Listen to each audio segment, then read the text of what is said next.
dia a todos. Meu nome é Patrícia e mais uma vez é um prazer estar aqui com vocês nesse domingo de manhã para dar início aos nossos trabalhos. Hoje nós temos um recadinho. A partir do dia 5 de outubro, o semeador vai iniciar a campanha das sacolinhas de Natal, que é um projeto para as crianças do CAS, onde nós arrecadamos os itens de presente de Natal. É muito importante a participação de todos. Quem tiver interesse pode retirar a sacolinha aqui no semeador na sede, de segunda a sexta-feira, às sextas-feiras, das 8 às 17 ou sábados pela manhã. Toda ajuda será muito bem-vinda.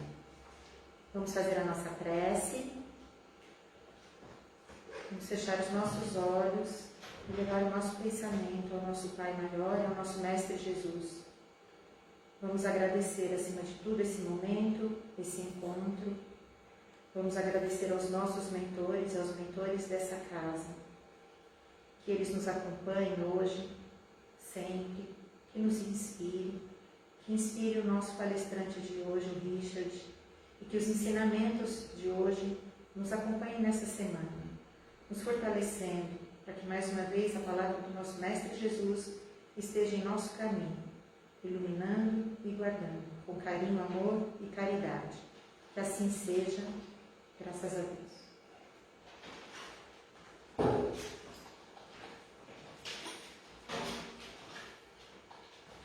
Olá, bom dia meus amigos, minhas amigas, meus irmãos e minhas irmãs. Como é bom estar de volta ao semeador para falar um pouquinho sobre o Evangelho do Cristo. Esta oportunidade que é tão generosamente concedida por esta casa, o semeador, tão importante nas nossas vidas. Só podemos agradecer por essa oportunidade então de estudar e aqui vir conversar com vocês sobre a Boa Nova. Obrigado, Patrícia, também, inclusive, por esta prece tão gostosa que nos acolhe e que nos conforta. Justamente falando um pouquinho desta tal de prece que sempre fazemos antes das palestras, eu me lembro há cerca de 20 anos, quando eu comecei a frequentar o semeador e assistir a essas conversas sobre o Evangelho de Jesus, e conforme o tempo passava, eu comecei a conhecer as pessoas, os trabalhadores da nossa casa, eu às vezes, devo confessar, que eu não entendia quando alguns desses trabalhadores mencionavam, diziam que sentiam emoções tão fortes e energias tão intensas durante estas palestras que fazemos dessas preces que fazemos antes das palestras e após as palestras também. Eu entendia naquela época que por eu não ter eventualmente uma mediunidade ostensiva, e hoje até hoje também não a tenho, mas eu entendia que por conta disto eu talvez não sentisse essas sensações tão fortes durante estas preces. Por óbvio que o sentimento de tranquilidade, de serenidade, de conforto, como eu falei agora há pouco para a Patrícia, esses sentimentos sempre estiveram presentes. Mas eu estou falando aqui de sentimentos mais profundos e impactantes, de uma conexão com o mais alto, ainda mais gostosa, mas tão difícil de explicar com as palavras. Será que vocês me entendem? Conforme o tempo passou, eu comecei a estudar a doutrina espírita, e especialmente depois que eu iniciei a minha caminhada no trabalho voluntário na Seara de Jesus, esta minha realidade começou a mudar pouco a pouco. A Patrícia citou agora há pouco, inclusive, o CAS, o nosso Centro de Assistência Social. Vocês conhecem? Aqui na região da Fazendinha, em Santana de Parnaíba, um trabalho tão gostoso, tão bonito, que esta casa faz a um grupo de mais de 200 pessoas, de mais de 200 famílias, que são semanalmente assistidas, participando de um programa de distribuição de cestas e alimentos, sem contar outras tantas atividades de cursos profissionalizantes, etc. Mas lá no CAS, antes da pandemia, nós recebíamos pelo menos todo sábado um grupo de cerca de 100 adultos. Acolhíamos eles com uma palestra, uma conversa sobre o Evangelho de Jesus, parecida com estas que fazemos aqui no semeador. Porém lá, nós apenas falamos dos ensinamentos, ou falávamos, antes da pandemia, falávamos apenas dos ensinamentos morais do Evangelho de Jesus, sem falar de Espiritismo. Fazíamos este acolhimento e depois eles podiam então retirar as suas cestas de alimento e de higiene da semana. Uma forma de entregar a eles um pão espiritual para depois entregar o pão material, ambos tão importantes. Ainda assim, Eu nunca me esqueço que uma das primeiras vezes, então, que eu fiz uma palestra lá no CAIS. Assim que eu cheguei no CAIS, eu sentei numa cadeirinha ao lado do palco, esperando o início das atividades. E quem começou as atividades, quem fez esta prece inicial junto dos assistidos, foi o Ronaldo Mainardi, que é trabalhador, palestrante, professor do nosso semeador e diretor das atividades e dos trabalhos lá no CAIS. Enfim, durante esta prece inicial, antes da minha palestra lá no CAIS, eu senti, talvez pela primeira vez, algo muito intenso. Eu me senti envolvido por energias que até então eu nunca tinha sentido durante todas as vezes que eu tinha ido lá trabalhar como voluntário no CAIS. Eu me senti envolvido por energias tão gostosas que me deram uma calma, uma tranquilidade indescritíveis, tão difíceis de colocar em palavras, mas devo dizer, tão gostoso de se sentir. E é justamente pensando e refletindo sobre isso, até porque naquele momento eu senti que eu estava acompanhado durante toda a minha palestra. E não era de pessoas materialmente colocadas ao meu lado, mas sim alguém ao meu lado, espiritualmente me dando ainda mais apoio. E é justamente falando deste tipo de conexão com o mais alto que eu gostaria de começar essa nossa conversa, esse nosso diálogo sobre o Evangelho de Jesus. Será que nós, cada um de nós, durante as nossas preces, será que nós conseguimos nos conectar desta forma tão intensa com o mais alto? Com Deus, com Jesus e com todos os outros espíritos do bem que estão à nossa redor? E nós sempre conseguimos essa conexão tão intensa? Ou às vezes? Por óbvio que quando estamos em um encontro com dezenas ou centenas de pessoas, mesmo que fisicamente ainda distantes, mas com certeza estamos assim, juntinhos, pertinhos uns dos outros, em pensamento e em sentimento. Enfim, uma reunião tão grande como esta, com certeza, as energias que sentimos e a conexão com o mais alto, com certeza, é de uma forma mais clara, mais evidente. Mas como é que isso acontece quando estamos no aconchego do nosso lar, isolados, sozinhos nos nossos quartos, orando a Deus? Será que nós sentimos essa mesma tranquilidade? E será que sentimos essa conexão de forma tão intensa, tão gostosa? Ou será que nós fazemos às vezes, como Jesus diz aqui no Evangelho de Mateus, no seu capítulo 6, será que às vezes nós fazemos como os gentios, como os pagãos, que apenas decoravam palavras e repetiam essas palavras durante as orações, sem nenhum sentimento em seus corações? Será que nós às vezes fazemos isto? Mahatma Gandhi dizia que a oração é a respiração da alma. Olha que interessante, ele que nem cristão era, sabia da importância destes momentos de conexão com o invisível. E essa é uma afirmação tão importante, porque nós, espíritos que somos, sabemos então que no momento de uma oração, nós podemos sim chegar mais perto destes irmãos do plano invisível, definitivamente. Mas o que Mahatma Gandhi dizia é que a oração como respiração é que nós podemos também trazer para dentro do nosso organismo boas energias. E quando exalamos ar durante uma oração, podemos também então colocar para fora algumas energias deletérias negativas que ainda eventualmente carregamos em nosso corpo. Mas acima de tudo, esta oração, estes momentos de conexão, são formas de nos prepararmos para as nossas lutas diárias.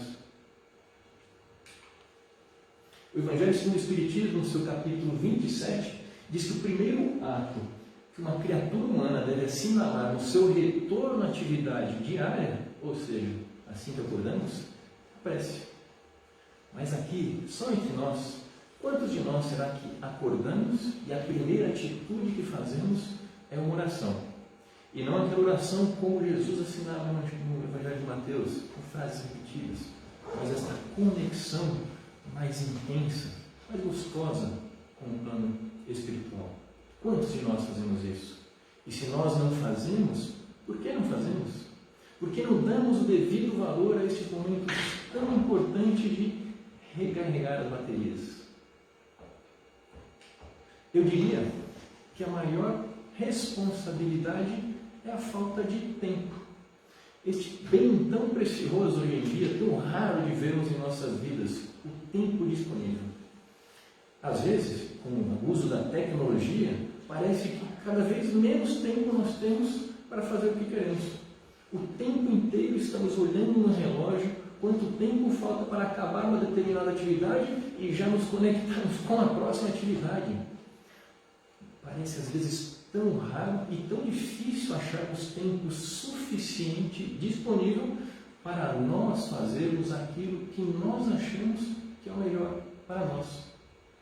Por exemplo, se estivéssemos hoje com a nossa casa, o semeador, aberta normalmente com os seus trabalhos, e vocês decidissem vir aqui participar dessa nossa conversa, muito provavelmente vocês pensariam em alguns momentos, quanto tempo levaria da minha casa até o semeador? Quanto tempo levarei na fila de passe, na praça de entrada, de organização? Quanto tempo levará essa tal de palestra meio chata? Quanto tempo levará para eu passar ou ficar na fila de passe até tomar um passe de saída? Seja ele P1, P2, P3, Instagram, não importa. E por óbvio, da lição do domingo, quanto tempo falta para a macarronada? É isso que normalmente nós fazemos constantemente com este bem tão precioso, chamado então de tempo. E é justamente por conta deste bem, este patrimônio tão importante que às vezes nos falta, que eu resolvi, junto de um amigo meu, fazer a análise do tempo disponível que ele tinha ao longo de toda uma semana. Vamos ver. Durante a semana, enquanto ele trabalha, ele normalmente, segundo ele, dorme apenas 6 horas e 30 por noite.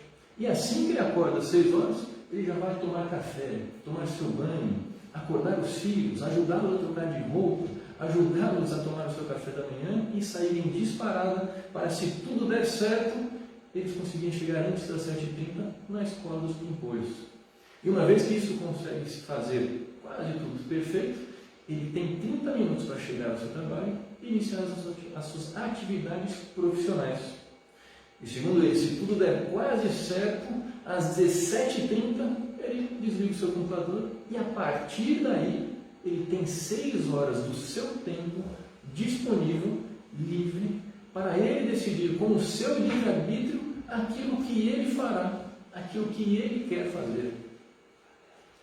Quando nós fazemos esta mesma avaliação do tempo disponível durante o fim de semana, essa análise é muito mais fácil e gostosa.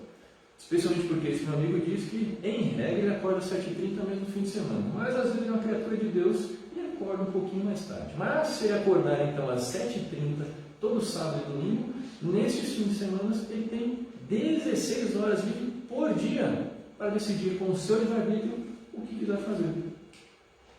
E somando então todas essas horas do seu tempo disponível, desse meu amigo, chegamos à conclusão matemática fabulosamente que 37% do tempo deste meu amigo ele tem livre para fazer o que ele quiser.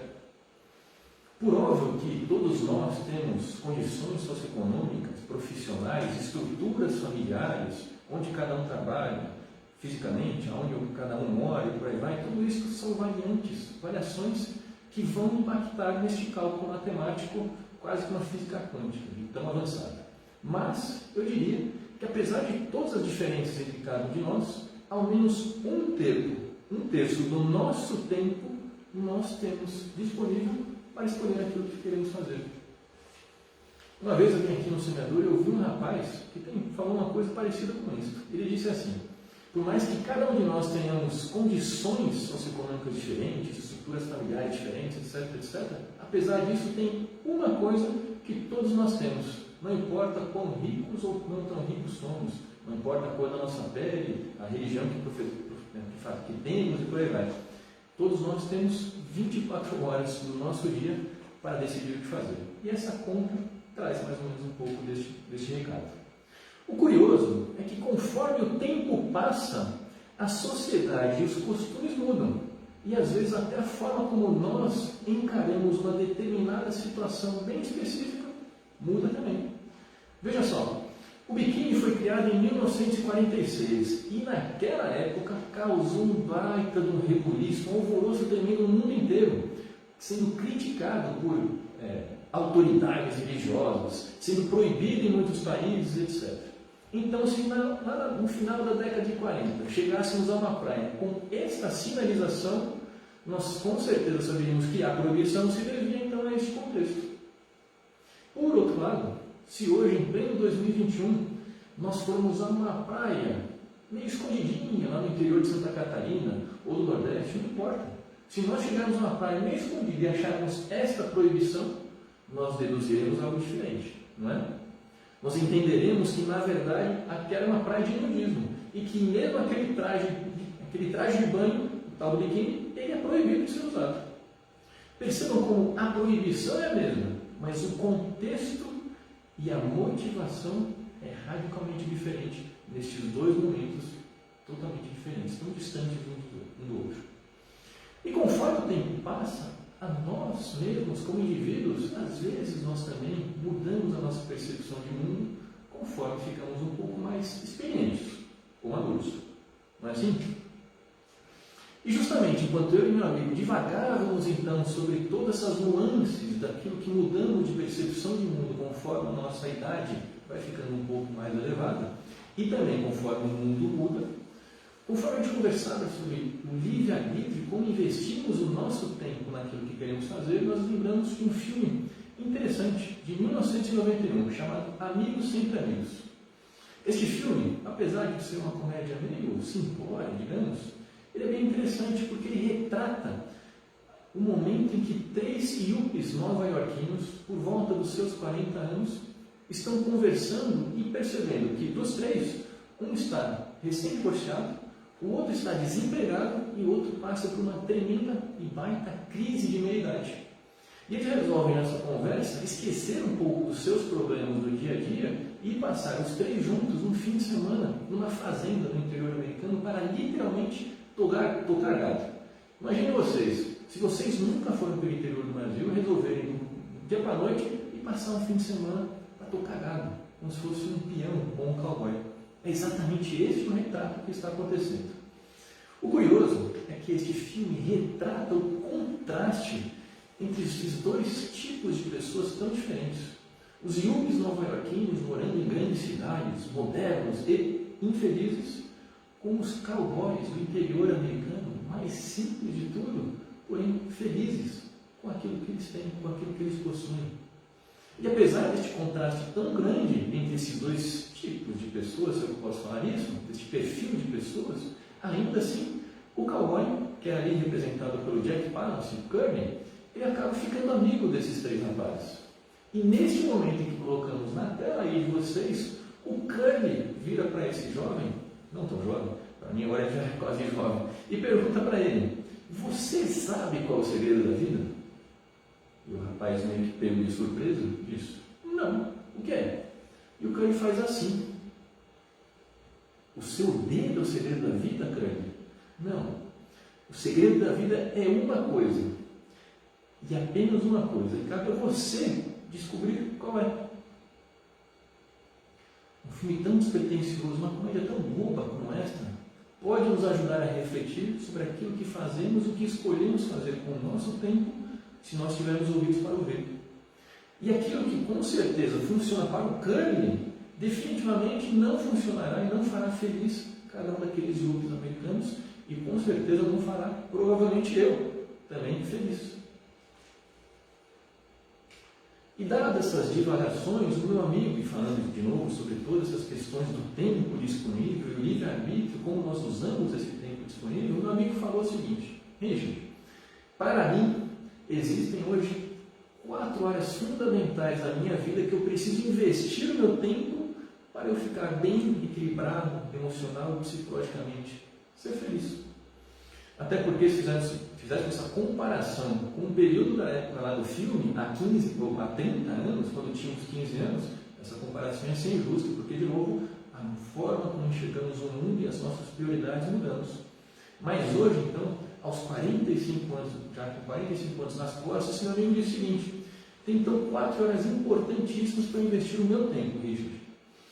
E conforme uma dessas áreas não esteja assim tão equilibrada, as outras ajudam a me sustentar. Eventualmente, até 2, talvez até 3 dessas 4 áreas importantes para a minha vida, Richard, podem estar desbalanceadas, porque talvez uma delas ainda a sustente. Porém, se esse desequilíbrio em tantas áreas que me são importantes na minha vida, se essas áreas estiverem totalmente desequilibradas ou levemente desequilibradas por um período de tempo maior, aí eu não aguento, aí eu derrubo. Interessante. Enfim, ele disse então que a primeira área importante para a vida dele, que ele tem que investir o seu tempo disponível, é o trabalho. E quando ele disse isso, eu falei, mas então, a gente estava falando tempo disponível, fora inclusive do trabalho. Ele falou assim, Richard, olha só, eu invisto 1/3 do meu tempo praticamente no meu trabalho, todo dia. E é ele que me ajuda a pagar as contas. Pior, eu às vezes viajo ao trabalho.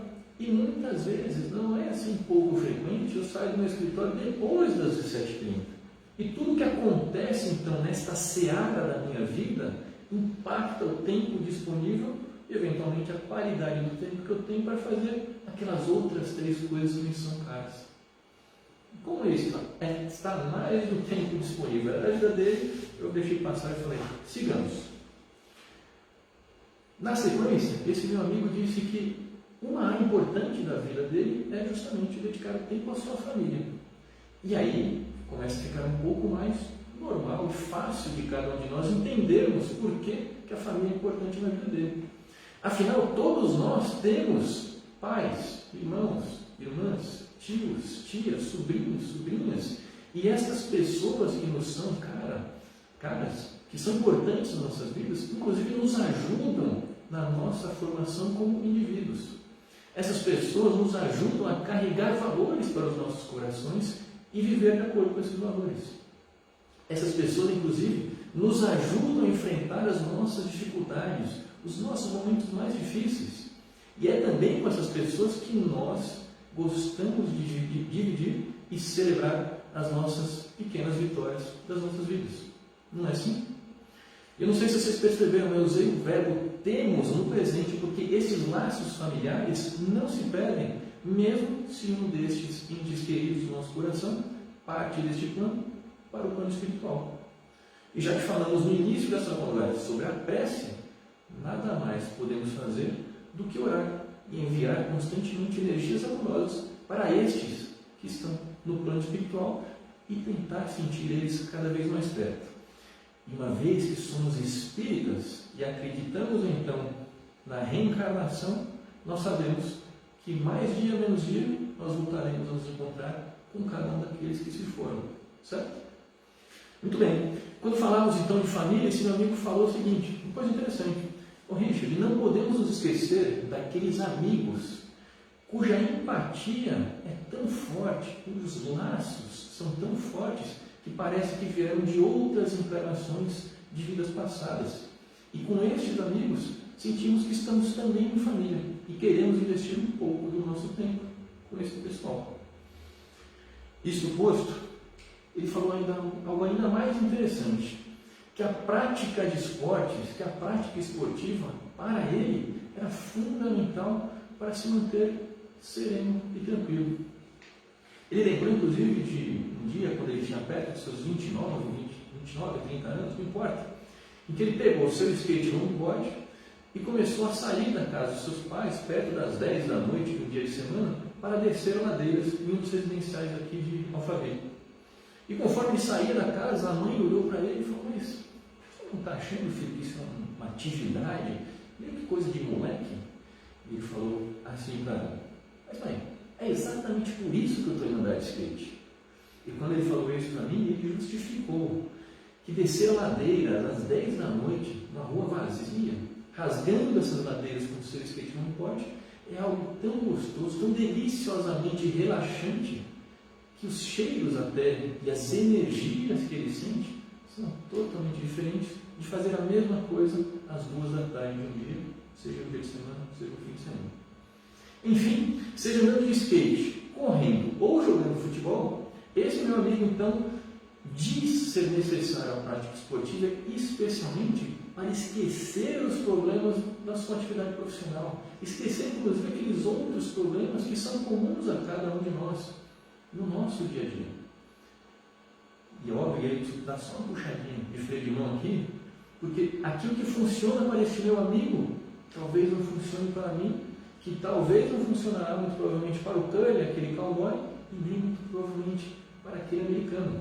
Lembremos, estamos aqui falando de coisas que são importantes e que nós temos que descobrir que fazem sentido para cada um de nós. Para este meu amigo, então, esporte é a terceira seara importante para ele investir o seu tempo disponível. E para finalizar, ele trouxe algo talvez ainda mais interessante e importante no nosso entendimento. Ele disse que a parte espiritual é a base, é a estrutura, são os alicerces de todo o restante da sua vida. Disse meu amigo que o Espiritismo o ajuda a tentar ser a cada dia mais paciente. E quando ele falou isso, eu fiquei olhando com a cara meio que de: me explica o porquê que você diz que o Espiritismo ajuda a ser mais paciente e isso é importante para você. Ele falou assim, na verdade ele respondeu para outra pergunta: você, Richard, sabe qual é o significado dessa palavrinha chamada paciência? E como eu não sabia, eu tive que consultar o famoso pai dos burros. Peguei o dicionário Michaelis online e percebi que a paciência, então, é uma virtude que consiste em suportar males, dores, dissabores, incômodos, sofrimento, resignadamente, sem revolta ou queixa. Está lá no dicionário Michaelis. Vocês não acham que isso, realmente, segundo o meu amigo, tem a ver com o Espiritismo e com os ensinamentos de Jesus?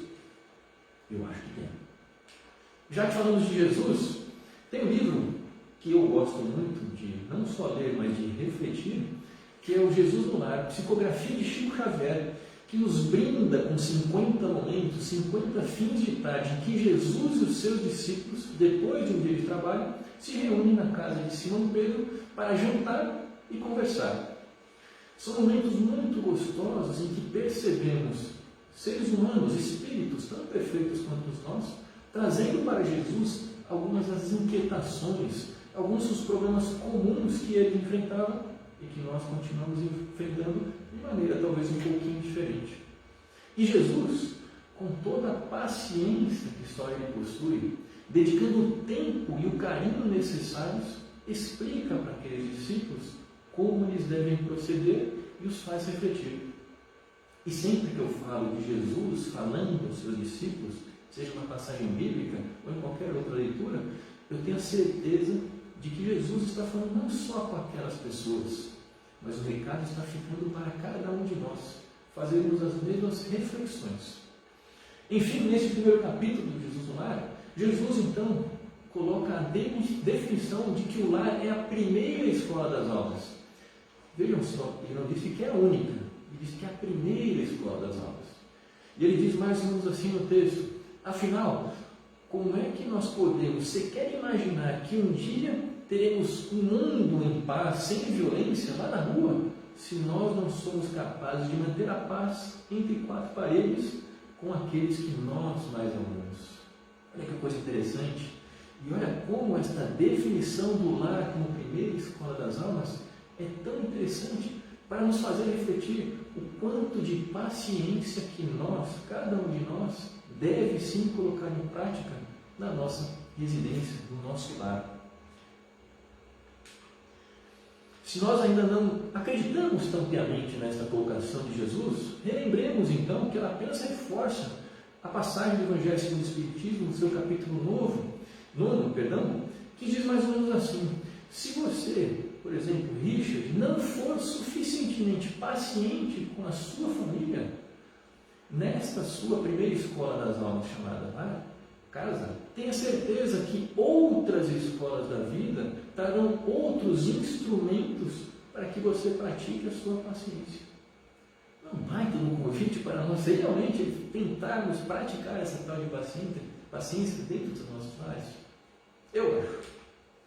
E quando eu e meu amigo pensávamos sobre todas essas implicações de livre-arbítrio, de decisão de investir o nosso tempo e desses impactos, entre aspas, daquilo que nós podemos fazer com as nossas virtudes, que pouco a pouco conquistamos, lembramos de um outro filme. Esse é bem mais novinho, de 2007, e vocês provavelmente já viram. Uma outra comédia, meio pitoresca, simples, nada fantasticamente mirabolante, mas que mostra a história de um político americano que resolve, do dia para a noite, construir uma gigantesca arca de madeira que ele chama como a nova Arca de Noé. E ele faz isso ordenado, ou sob as ordens de Deus, que fala: faça isso, construa essa arca para salvar as pessoas e animais da região em que você vive de um novo dilúvio. Por óbvio, o rapaz reluta a compreender e agir de acordo, mas quando ele faz, o clima meio que azeda dentro da sua casa. E neste momento que retratamos aqui o filme, a esposa dele, que está aí na tela de vocês, ela sai de casa com os seus filhos e resolve passar um tempo na casa dos pais dela. Porque para ela, o marido dela ficou completamente maluco. Ele está constantemente vestindo uma túnica branca, usando um cajado de madeira, como se fosse Moisés, com uma barca branca gigantesca que quase chega ao chão, e está simplesmente construindo um barco de dezenas e dezenas de metros de madeira no meio do residencial que moram em Washington.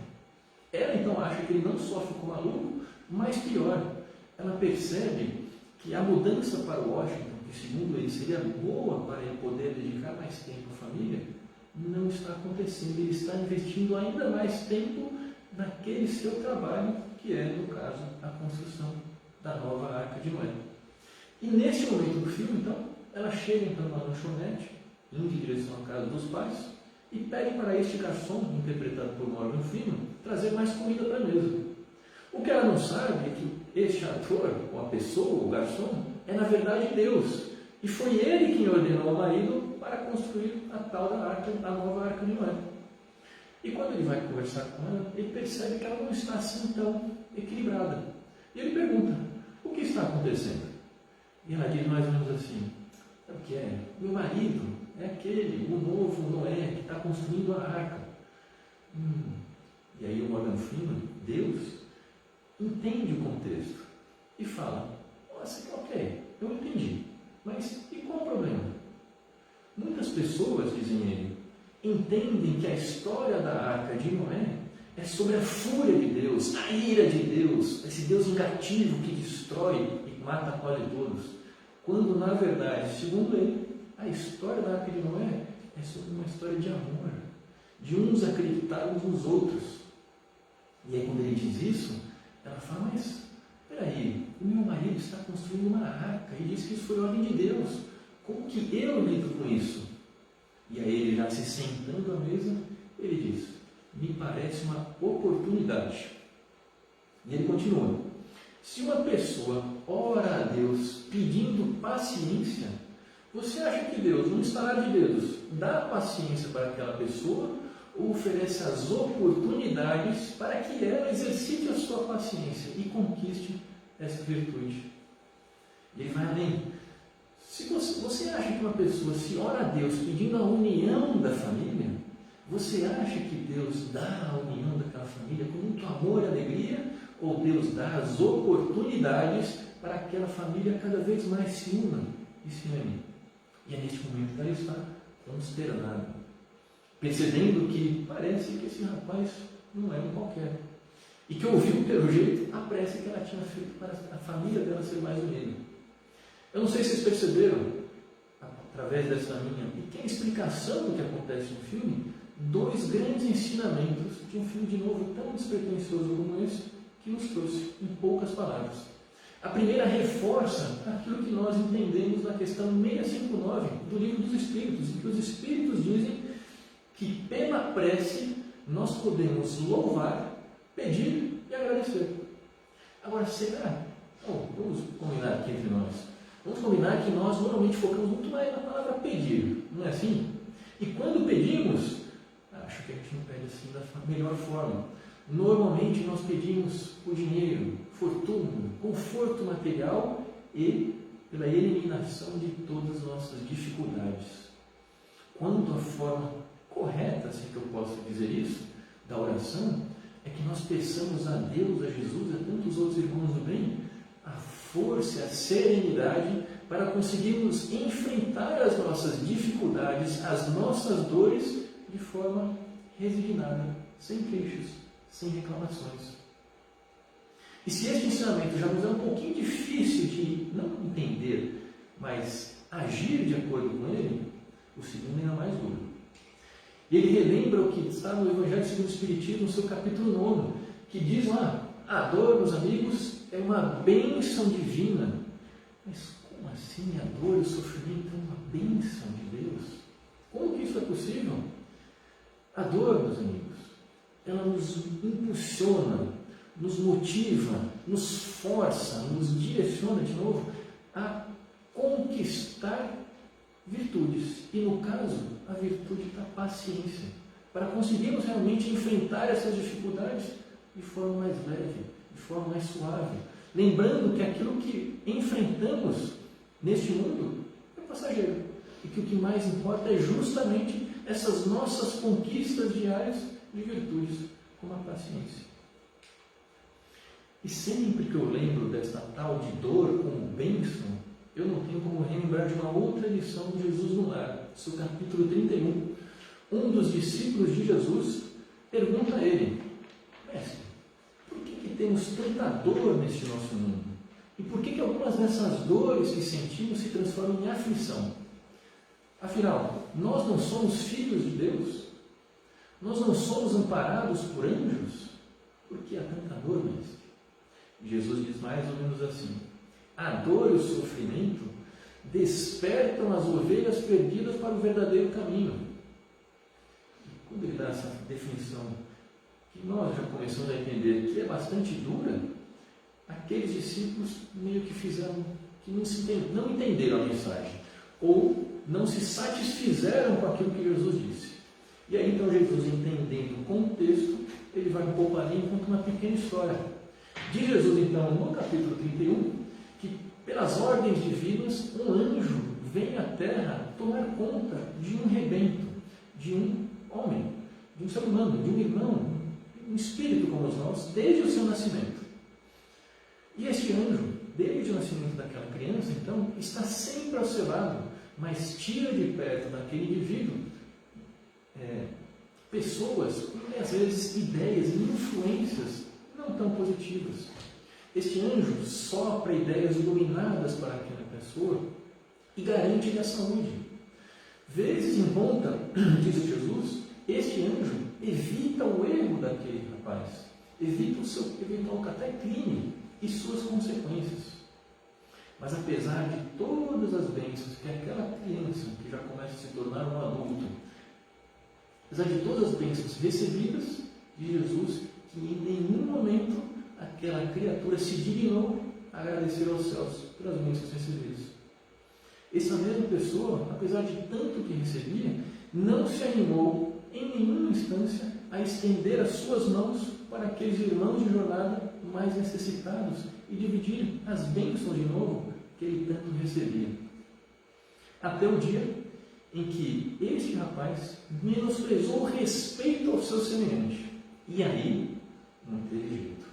O anjo deixou passar e ele sofreu o seu primeiro desgosto, a sua primeira dor. E como ele não estava acostumado a sentir aquela dor, doeu fundo nele. E ele ficou revoltado. Ele dizia que Deus é injusto e indiferente para com ele. Olha só. E quando ele começava então a reclamar das suas dificuldades, o seu anjo da guarda tentava soprar boas ideias, sentimentos e entendimento de humildade, de paciência e por aí vai. E como ele não ouvia, um anjo maior desceu e ordenou que aquela dor, a primeira dor daquele rapaz, endurecido pelas regalias excessivas, ele ordenou que aquela primeira dor se tornasse uma grande aflição. E por algum tempo, este rapaz rolou de aflição em aflição, até o momento, segundo Jesus, que ele passou a ser mais paciente. E uma vez que ele se tornou um pouco mais paciente, se tornou mais humilde. E quando se tornou mais humilde, ele se tornou mais amoroso. E a partir daí ele passou a ser um precioso colaborador do Pai na sua criação.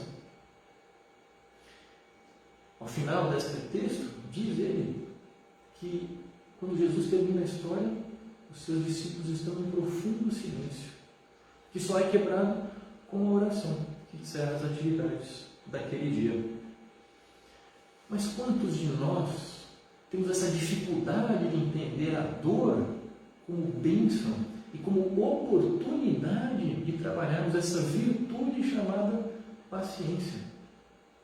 A maior parte de nós deixa escapar essas oportunidades, muitas delas, às vezes, ao longo do tempo, por não compreendermos e nos revoltarmos com Deus e com as suas linhas tortas. O dito popular diz, estou sendo repetitivo, o dito popular nos mostra que Deus escreve por linhas tortas, mas nós, por sermos ainda pequeninos, não tão grandes intelectualmente falando, não tão inteligentes, não percebemos a beleza e a grandeza da construção divina. E às vezes, por isso, nos revoltamos. Quando a questão, especialmente nós que somos espíritas e espíritos imortais, sabedouros que somos hoje e sofreremos hoje o que construímos no passado, todo aquilo que fizemos de errado refletirá com certeza no nosso presente e eventualmente até algo que fizemos de errado na presente encarnação, nós também sofreremos hoje. Então, dado este nosso entendimento como espíritas e espíritos imortais, nós devíamos com certeza lembrar da questão 661 também no Livro dos Espíritos, que diz que a prece não elimina as faltas e que aquele que ora a Deus pedindo então perdão pelas suas faltas não obtém esse perdão se ele não mudar a sua conduta. E aí a questão termina dizendo que as boas ações são a melhor prece, porque os atos valem mais do que palavras. Ou como assinala o irmão José no livro Lições de Vida, oremos com os lábios, porém colocando sentimentos em cada palavra, mas especialmente não nos esqueçamos de orar com as mãos. E quando ele diz isso, ele não está falando que não, simplesmente para nós colocarmos as mãos juntas e orarmos. Não, ele quer dizer algo diferente e que tem muito a ver com um aprendizado que eu tive em uma sala de passe, um trabalho em uma sala de passe aqui no Senhor, vários meses antes da pandemia, na verdade. Eu não sei se vocês sabem como funciona a sala de passe durante uma palestra, uma conversa como essa. Enquanto nós assistimos à palestra, os trabalhadores da sala de passe continuam trabalhando. Eles fazem isso através de leituras de obras da doutrina espírita. Por dois motivos eles fazem isso. O primeiro deles é que nós devemos manter dentro da sala a nossa conexão com o mais alto de forma mais intensa possível, deixando as vibrações e as energias elevadas para quando as pessoas vierem tomar o passe, a energia esteja coerente com aquilo que precisamos fazer. O segundo motivo é para que nós, trabalhadores, continuamente consigamos aprender, recordar conceitos importantes. E neste caso, esta passagem que eu capturei num trabalho, numa sala de passe há vários meses, é simplesmente a penúltima página do Evangelho segundo o explicativo, uma nota explicativa, que diz justamente assim, que o Espiritismo é uma crença que faz nascer o verdadeiro sentimento de caridade, fraternidade e deveres sociais. Olha que coisa tão bonita, mas que se a gente passa lendo rapidinho, passa batido, aqui está contido tudo que a gente falou nos últimos 40 minutos. Porque a oração, meus amigos, esta conexão com o mais alto, este pedido para que nós tenhamos força e serenidade para evitar ou passar pelas dificuldades das nossas vidas e através dessa força conseguir passar com paciência pelas nossas dificuldades, essa conquista dessa virtude faz parte. Porém, como disse agora há pouco, se nós só fazemos esse pedaço da oração, nós esquecemos uma das partes mais importantes da oração, que é justamente arregaçarmos as nossas mangas e ajudarmos quem precisa, seja materialmente, com algo que nós com dinheiro podemos resolver, seja com aqueles outros irmãos que dependem ou precisam de nós emocionalmente, espiritualmente. E neste caso, o que a gente doa é carinho, é abraço, é tempo, é ouvido, é amor. E portanto, o convite que nós deixamos aqui, domingo 15 para as 11, é que nós então passemos a orar, não só em pensamento, não só em sentimento, mas também com essas nossas mãos trabalhadoras na caridade, na fraternidade e cumprindo esses nossos deveres sociais. E com este pequeno recado, se é que eu posso chamar assim, agradeço mais uma vez esta oportunidade de estar aqui com vocês, de dividir um pouquinho do que entendemos do Evangelho de Jesus e pedimos para aqueles que quiserem fechar os olhos, respirar no fundo, fisicamente, porque agora nós faremos a respiração das almas, que é a oração. E assim, alinhados em sentimentos e pensamentos, Mestre, que dividimos, que queremos estar cada vez mais perto de Ti, sentindo a Sua presença ao nosso lado, a Sua presença amorosa, distribuindo bênçãos, o Seu amor, o Seu carinho, o Seu conforto, o Seu acolhimento. Que essas energias do bem entrem então em nossos organismos, preencham nossos centros de forças, tranquilizem e serenem nossos pensamentos e nossos corações, e ainda mais a partir de hoje, possamos praticar um pouquinho do que aqui aprendemos, Mestre. Que o Teu Evangelho realmente entre em nossos corações, que acima de tudo ele comece a fazer parte da forma como agimos, da forma como pensamos, da forma como tratamos os nossos irmãos de jornada. Obrigado, Mestre, por tanto que temos e, como sempre lhe pedimos, ser conosco agora e sempre. Que assim seja. Graças a Deus. Bom domingo.